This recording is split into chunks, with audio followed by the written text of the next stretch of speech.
Welcome to Emotional Resilience, Living with the Fruit of the Spirit. I'm your host and author, Ron Ovitt. You know, today we're on lesson 49. We only have one left to go.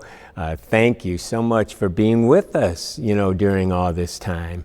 And I hope that it's really taught you a lot about how we function as human beings. When we started, we talked a lot about the brain. Why? Because God has created us in such a marvelous way. And it's important to know why we do the things we do and how the brain works and how God intervenes with us. We talked about the Holy Spirit. Well, today we're going to be talking about emotional relearning, part 4. We're going to talk about changing our memories, the interpretations of our memories, the things we believe in our memories. And if we can change our memories, we can change our life. And it's going to get a little technical today. And so I encourage you, if you want to, go back to those first lessons. Look at the things that we talked about the brain again if you want to. And you may need to listen to this a second time, and that's okay. I encourage you to get the notes. If you don't have the notes, write me at ron@empowerministry.org, and I'll be happy to send you the notes. So many times we're locked into believing negative things about ourselves and about others and about life itself, sometimes about God, right? And in this lesson, we're going to explore the concept of emotional relearning the truth for ourselves. Lies that we believe about ourselves are often hard to let go of. And that's because they were brought to us with emotional force. And this is especially true when we were children. Remember, a couple lessons ago, we talked about how do we learn. And as children, we first start out learning emotionally. And then we learn socially, where all that is reinforced. And we start to really change our mind and start thinking more rationally about things, not till about 12 years old, and it continues, right, till about 22, 3, 4, depends upon the person. And that means that a lot of the things that we're believing about ourselves were really created in our mind as children. And so if we're going to stop believing some of that, sometimes it helps to go back to that original source and really find out what the truth was there. And that truth, as the Lord says himself, will set us free. And so that's important, okay? Now, in this lesson, and actually in the next one to come too, we're going to learn how to go to significant memories where the emotional lie was, and we're going to bring relevant and convincing truth to contradict it. That's called reconsolidation. And we'll learn to change our what, our why, our various beliefs that we've been locked into, and that causes us to react in certain ways. Much scientific proof has been changing the interpretation of our memories for a while. We've learned about memories, we talked about it, and now we know even more than we ever have before. And we've learned a lot in the 15 years since I started this program, and it's exciting to see how other authors now are writing about it. Courtney Armstrong, in her book, Rethinking Trauma Treatment, Attachment, Memory Reconsolidation, and Resilience. She's went to many of the authors that I've already started, that I've quoted on in years previous, and she writes about this. And I'm excited to see that other scientists are confirming what we've been teaching in this class. And she says this: trauma is a disorder of the memory. Now, you may be thinking, okay, I understand why the emotional brain may want to suppress the thinking brain during a life-threatening event. But why does it seem to keep doing this after the event is over, or cause us to overreact to things that aren't actually life-threatening? And that's a key. It has to do, she says, with the way the brain forms implicit. Now, implicit memories, if you recall when we talked about it, are memories that are outside of our awareness. All right, they're there. The amygdala, that part of the brain, has remembered sensations like tone of voice, right? The look on the face, body posture, things, certain words, certain events, which create in us this sense of danger, because at one time it caused us a lot of trouble, and so it remembers that. And so it forms implicit and, of course, explicit. Explicit is out of, things that we are aware of, right? Things that are in our conscious awareness. And so it creates those memories. And during emotionally stressful encounters, she says, the amygdala encodes all the sensory information. That's what I was talking about, right? This tone of voice, the look on the face, the body posture, all those sensory information associated with the event into what is called implicit memory. Anytime then that the amygdala detects anything similar to the original traumatic event, it is primed to activate this encoded programming instantly, and that's post-traumatic stress, right? That's what happens when a person, all of a sudden, the old classic example, the person that was in Vietnam War, and then he's in years later, he's in a store and a car backfires, and now all of a sudden he thinks he's back in the jungle, right? And he's reacting as if he was back there to danger, right? And that's what happens. Now, what happens in trauma is that cortisol is pumped through the body, right? Because it's danger, right? And the cortisol, we got to get ready. And that interferes with the brain's ability to form explicit memories during extreme stressful responses. And she continues and says, thus sensory cues associated with a traumatic experience stay locked in the implicit memory and fail to be integrated with the context and knowledge contained up here in the higher cortical regions. So otherwise, we don't have the benefit of the prefrontal cortex being online to really explain what's happening. Fear of the basement, right? I don't want to go in the basement because there's a monster there. Well, the prefrontal cortex didn't think of that, right? It was that limbic area, that emotional area that believes that. Now, another person, Bruce Eckert, he's written a lot on this, and it's really technical, but I want to read a little bit of it. But he has a classic book, and it came out back years ago, called Unlocking the Emotional Brain.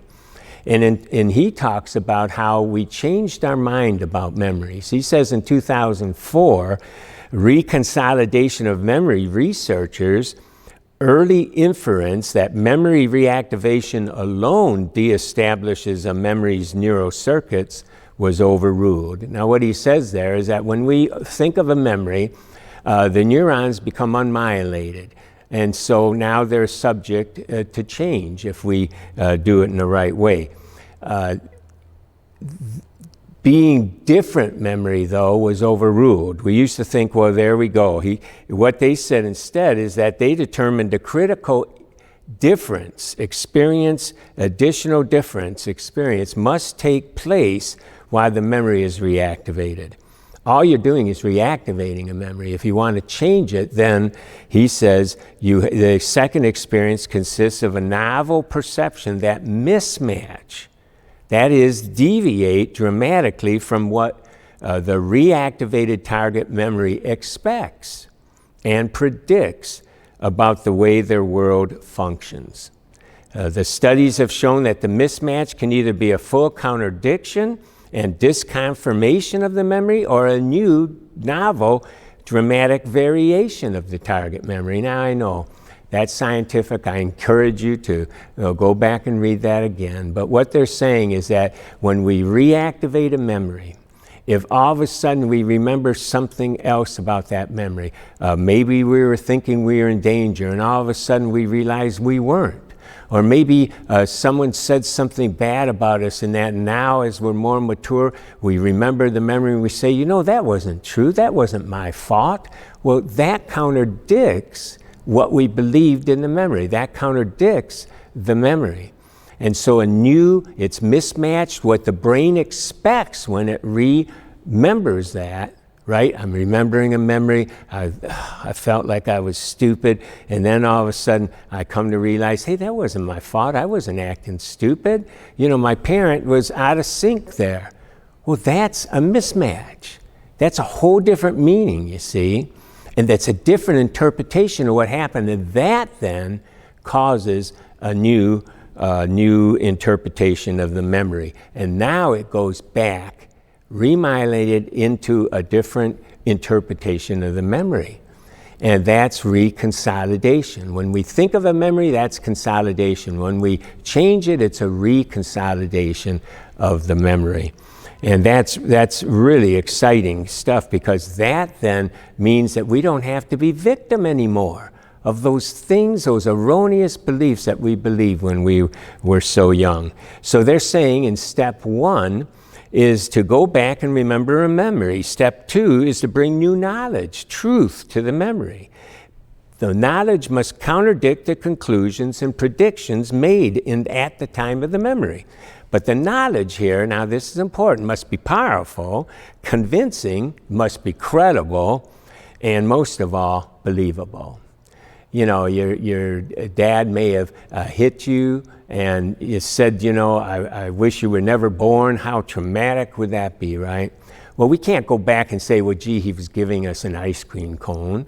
I mean, some people try to, you know, think that might help, and that might help an attitude perhaps, but that doesn't reconsolidate the memory, okay? Later you'll be triggered again because you really haven't reconsolidated that memory. You've just created a new memory. And what we want to do is reconsolidate that original memory. And so it's important that it's something that is convincing, it's credible, right? And it's believable. So we have learned an emotionally learned conclusion about ourselves. It's either true or not, right? And most of the time, because an immature child concluded it, it's an exaggeration or false, an unwarranted conclusion. But we don't know that when we're acting out. We act as if it's true. So we need to extinguish that belief by believing another truth that's contradictory to that. And the goal of emotional relearning is more than just an extinction of a memory. Rather, we want to emotionally relearn the truth. Now, we looked last time at flipping the script, and sometimes that's good enough.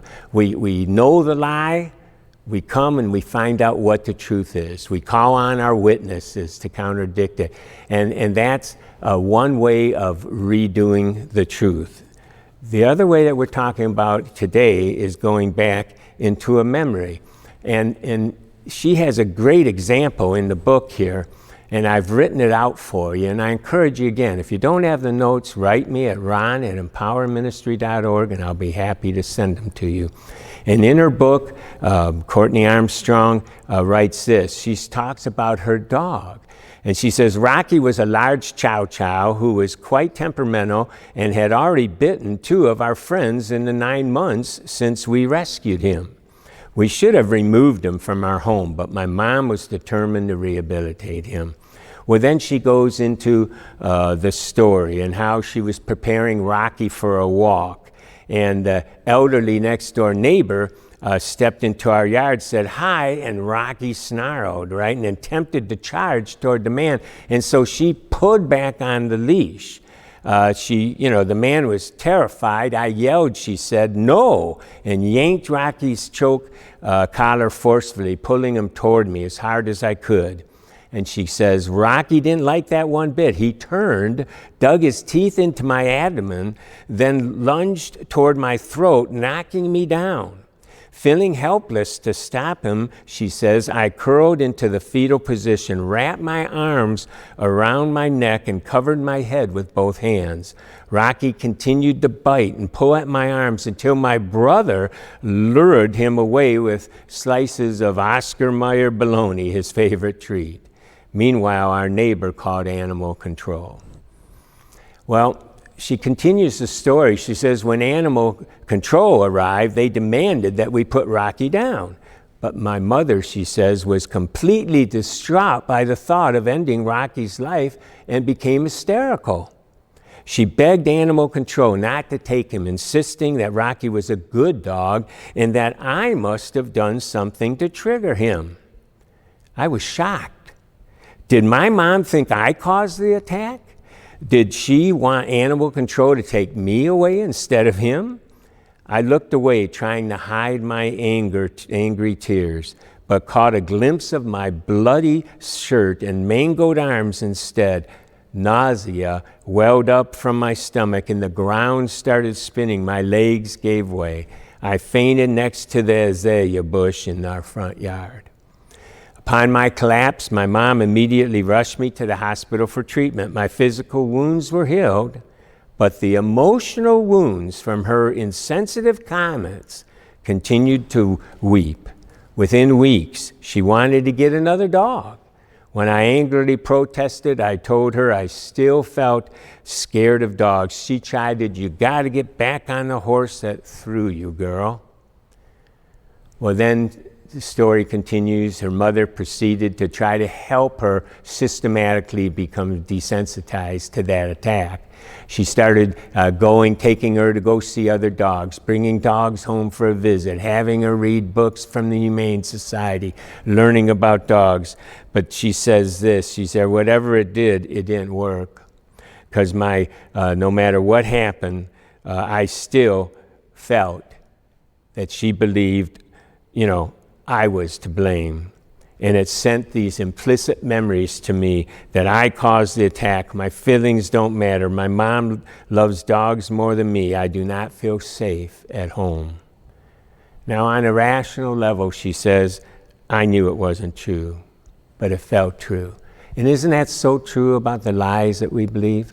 We know that we're not a piece of garbage. We know that intellectually. That's what you would tell someone else. You're not garbage. We would say that to ourselves, and yet we feel that. That's why it's so important. We ask ourselves, what did you feel in that memory? What did you feel was true? Because a lot of times they're felt beliefs, and it's hard to change those. They're emotional beliefs. And she said, on a rational level, I knew it wasn't true, but it felt true. And feelings are all that matters to the emotional brain. Well, it's a great example about herself.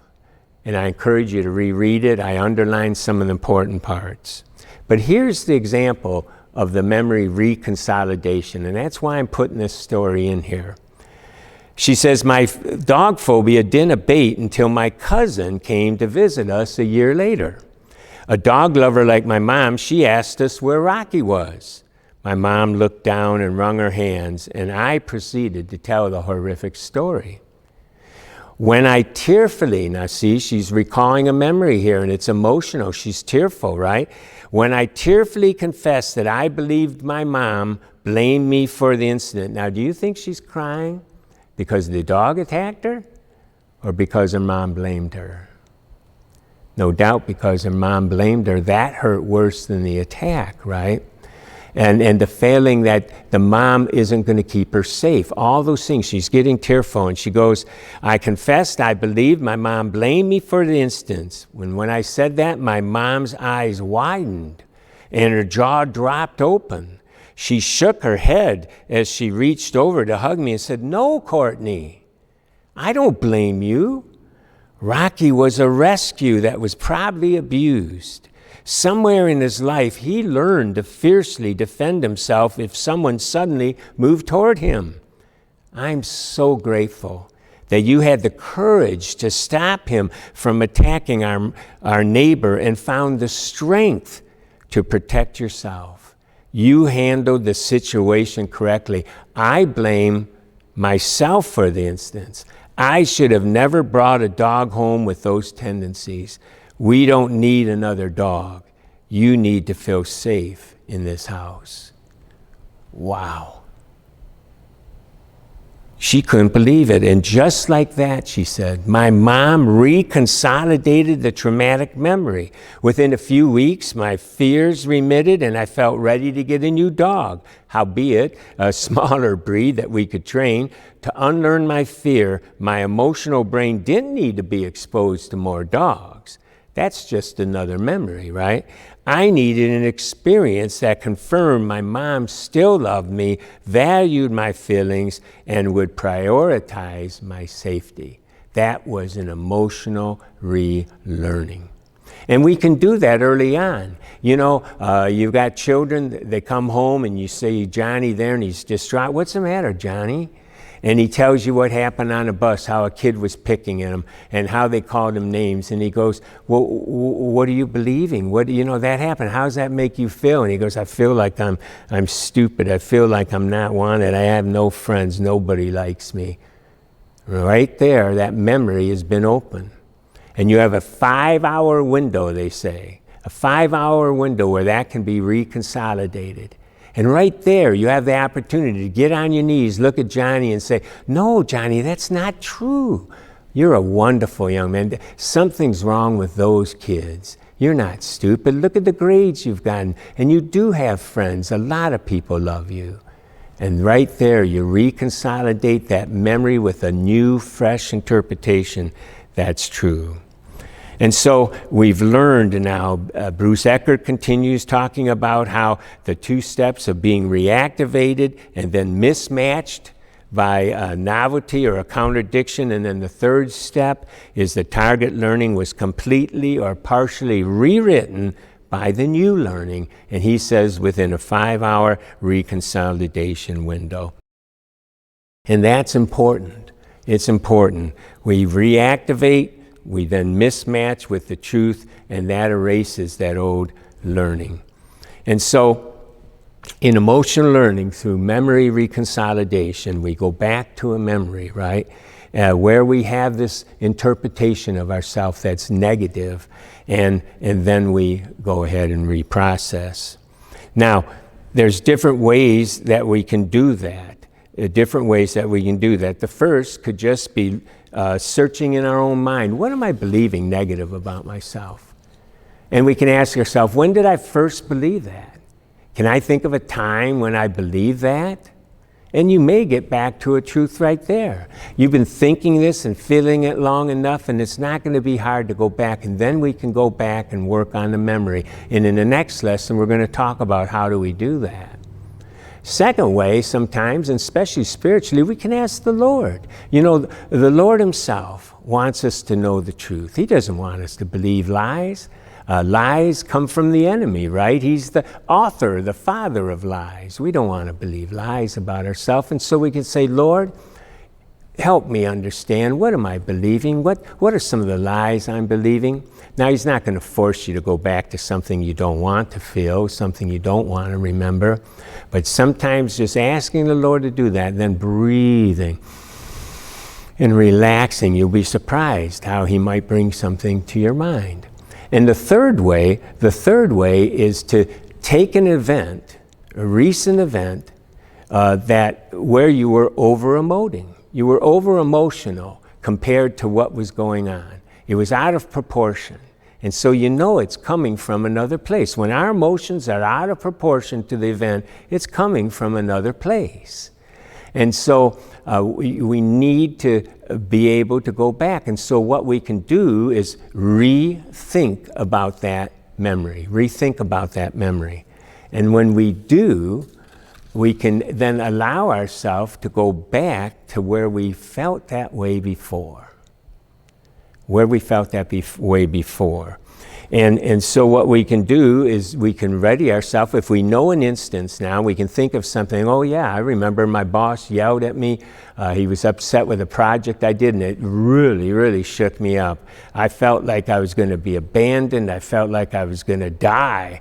Well, there you go. There's a great example, right? And so I want you then to go back to that memory.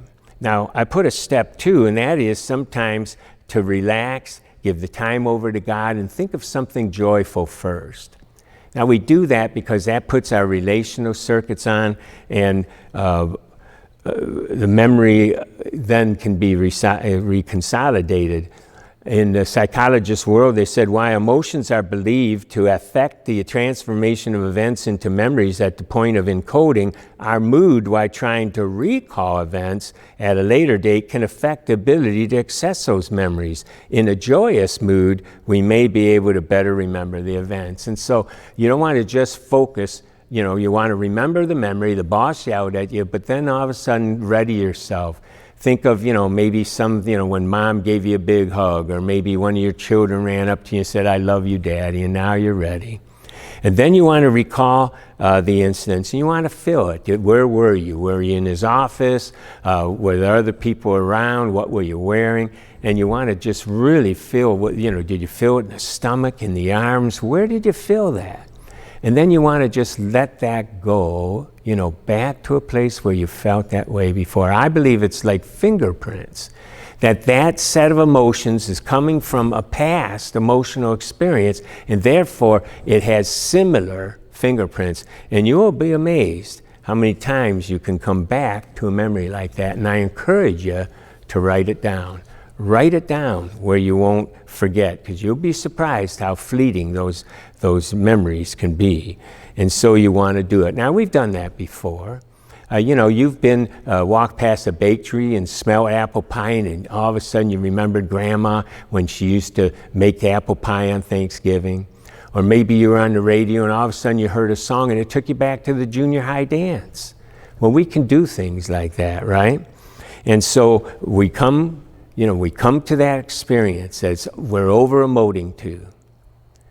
We feel it, we sense it, and then we just allow ourselves to go back to a memory, and then we write it down. Next time we'll be talking, what do we do then with that new memory? How do we find out truth? How do we reconsolidate the memory? Just like she did. She told the story about the dog to her cousin, and her mom was there, the one that knows the truth. She repented. She said, no, that's not true. Here's the truth. I love you. You did the right thing. I'm going to protect you. This is a safe environment. It wasn't your fault. And right there, that was reconsolidated. It changed the meaning, and it changed how she viewed her mother, her home situation, and perhaps life even itself. That's what we want for you. These things that cause us to lack emotional resilience. These things that keep coming up, we want to be able to emotionally relearn the truth, and we're going to do that next time. Now, here's your homework. I want you to try to think of a recent episode where you were out of proportion emotionally to the event. I want you to feel what you're feeling and see if you can let it take you back to a memory. Don't be discouraged if it doesn't. That's okay. You can try again later. But if you do go back to a memory, then I want you to write it down, okay? And we'll look at that next time when we get together. Thanks for joining us today on this Emotional Resilience Living with the Fruit of the Spirit class. Please share this video with others. Like, subscribe, hit the notification bell so you won't miss any of the other exciting classes. You can also, for books and videos and podcasts, you can go to our website, ronovitt.com, and find out more information.